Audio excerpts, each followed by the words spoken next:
Here's part 5 of areas and distance. Let's introduce the formal definition of the area underneath a curve. So, the area A of the region S that lies under the graph of a continuous function f is the limit of the sum of the areas of the approximating rectangles. In other words, the area is equal to the limit as n approaches infinity of r sub n, which we just showed on the previous page. So r sub n is the sum of the areas of all of the individual rectangles, and we can combine that into the following sigma summation, and then we take the limit of that, and that gives us the area. The above definition can be completed also using L sub n, the left-hand endpoints. In fact, you don't even need to use the right or left endpoints. You can choose any x value in each subinterval.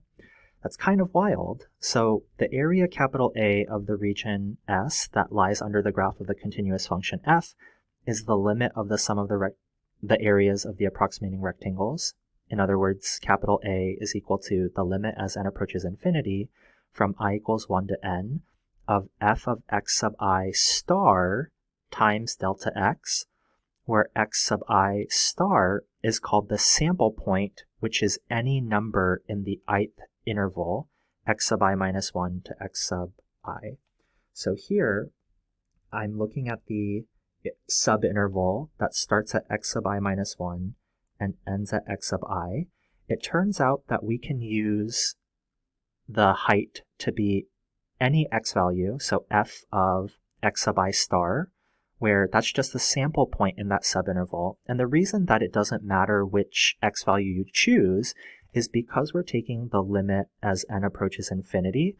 And when that happens, the rectangles get skinnier and skinnier and skinnier, and essentially we're gaining infinitely many rectangles, and so they get really, really skinny.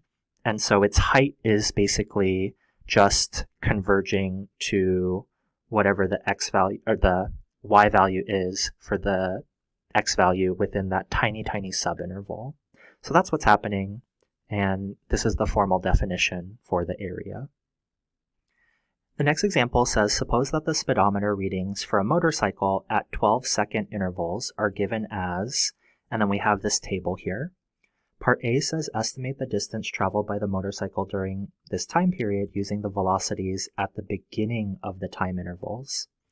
So for part A, we have that the distance traveled, I'm going to abbreviate that with just d, is approximately equal to, and notice that all of these times are separated by 12-second spurts, and so essentially if we thought about these in terms of rectangles, each rectangle would have a width of 12. So I'm just going to factor out 12 to represent the width of each of those rectangles, and then essentially we're just finding the heights of the rectangles, and we want to use the beginning of the time intervals, so that would be 30 plus 28 plus 25 plus 22, and then plus 24 would be our last one because we're using the beginning of the time intervals, so we would not use 27 in this instance. And if I simplify that, that ends up giving me 1,548, and then we're measuring our distance in feet here. Part B says estimate the distance traveled by the motorcycle during this time period using the velocities at the end of the time intervals. So here in this case, if we're using the end of the time intervals, then I would use these values. So I have 28 plus 25 plus 22 plus 24 plus 27.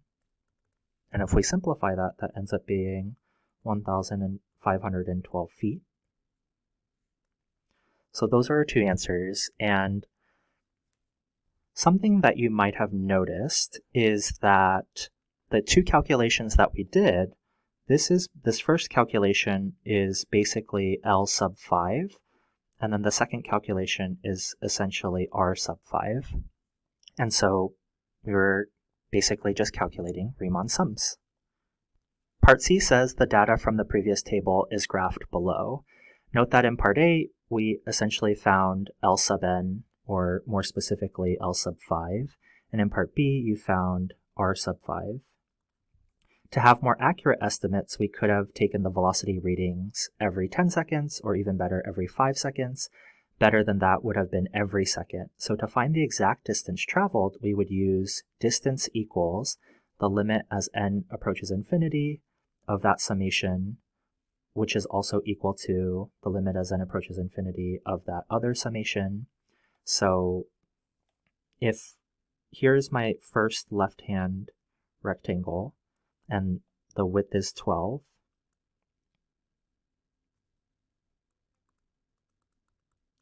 so that's a delta t equals 12. If I wanted to make that the exact, or try to find the exact area instead of approximating it, what I do is I essentially want to make skinnier and skinnier rectangles. And so by making them skinnier and making more rectangles, I'm getting a better answer, and that's closer to the exact distance traveled. So v is equal to the velocity function, and we're looking at that from a to b, and f of t is greater than or equal to 0, and delta t is equal to b minus a over n. Let's define upper and lower sums now. When creating sums to estimate the area under a curve y equals f of x, if you choose x sub I star to be the minimum value of f on the ith subinterval, then you will have created a lower sum. If you choose x sub I star to be the maximum value of f on the ith subinterval, then you will have created an upper sum. Now, there's no universal notation for these two calculations like we have for L sub n and R sub n. So for a lower sum, I'm just going to introduce the notation that I use, and I'm going to write the word low and then have a subscript of n, and that represents my lower sum using n subintervals.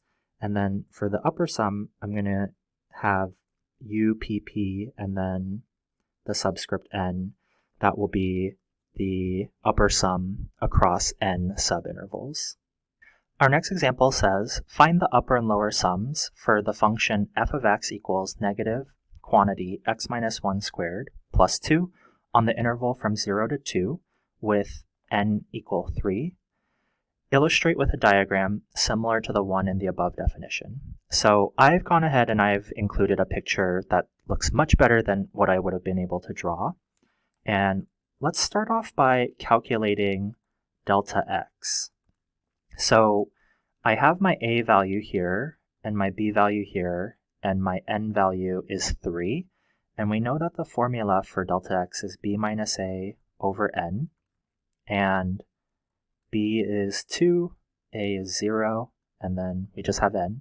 So our delta x is going to be 2 over n.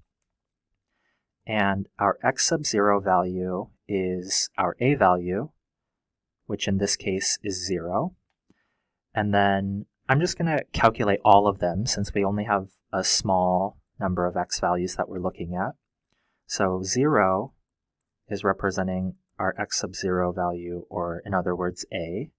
X sub 1, we know that the formula is a plus I delta x, and in this case, a is 0, I is 1, and then our delta x value that we just calculated is 2 over n. And if I simplify that, that's just, I realized that our n value is 3, so that should be 3.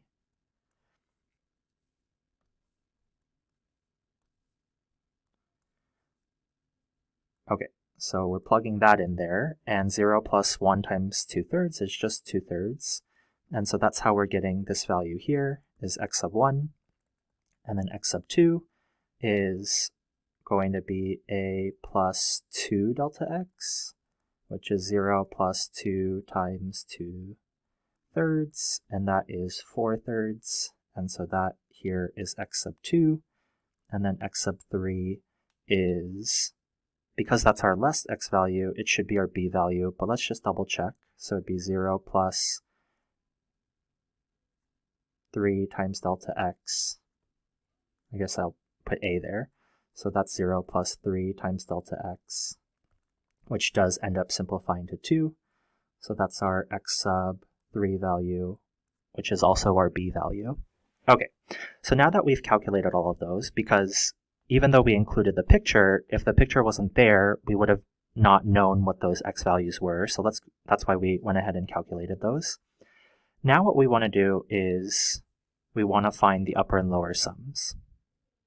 So let's start with the upper sum. So I want to calculate the upper sum with 3 subintervals.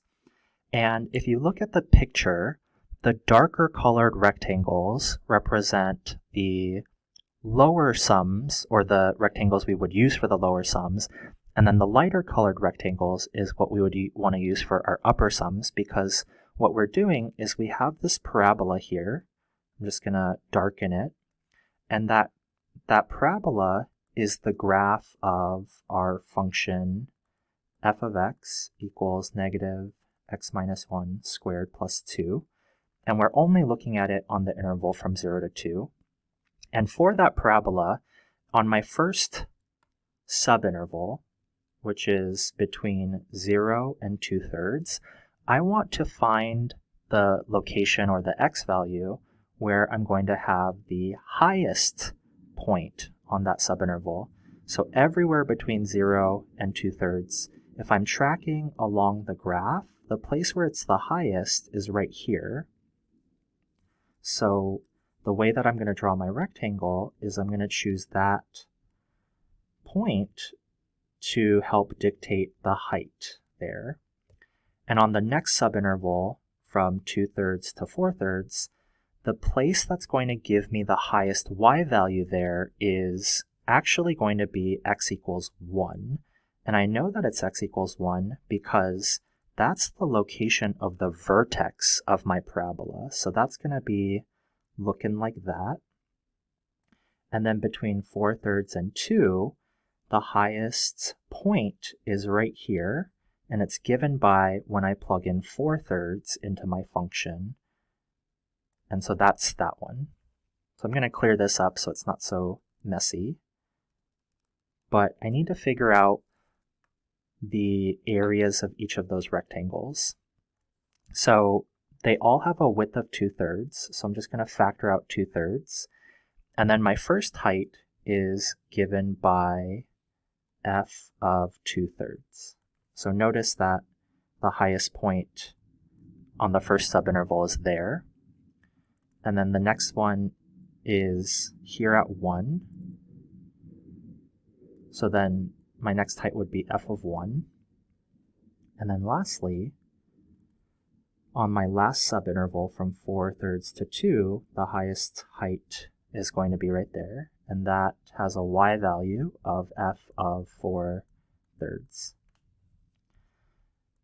How do we simplify this? Well, we know what our function is. Our function is f of x equals negative quantity x minus 1 squared plus 2. So I'm going to go ahead and plug in 2/3, 1, and 4/3 into that function and see what we get. So f of 2/3 is the expression 2 minus 1/9 plus f of 1 is equal to, we know that the vertex is at 1, 2, so that would be 2. And then 4/3, if we plug that into the function, that's going to give us 2 minus 1/9 as well. And that's equal to 2/3 times, if we simplify the inside of the brackets, that's going to be 52/9. And if we multiply these things together, we end up getting 104/27, which is approximately equal to 3.852.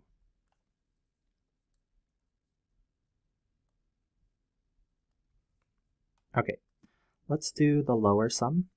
Once again, each width is going to be 2/3, so I'm going to factor that out.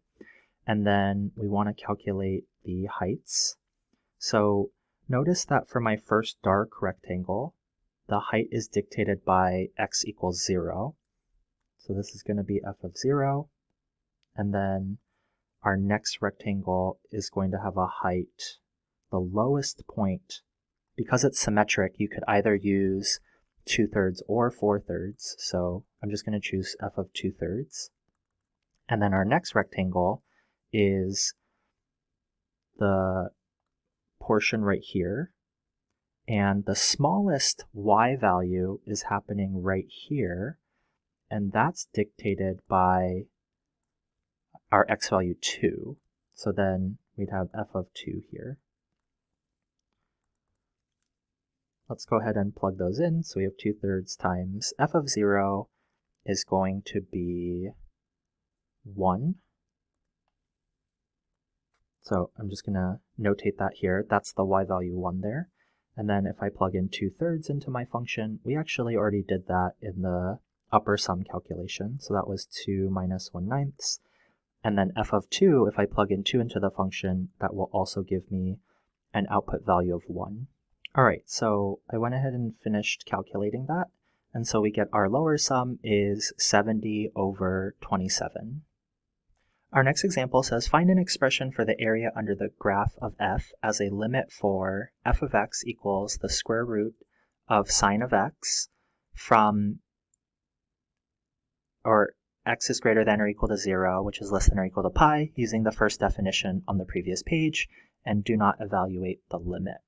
So if we look at the first definition on the previous page, it was that the area is equal to the limit as n approaches infinity of our summation from I equals 1 to n of f of x sub I times delta x. So we want to simplify that formula and utilize it in this specific context. So something that would be helpful to do is calculate delta x, which is b minus a over n.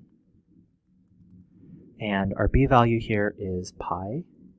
Our a value is 0.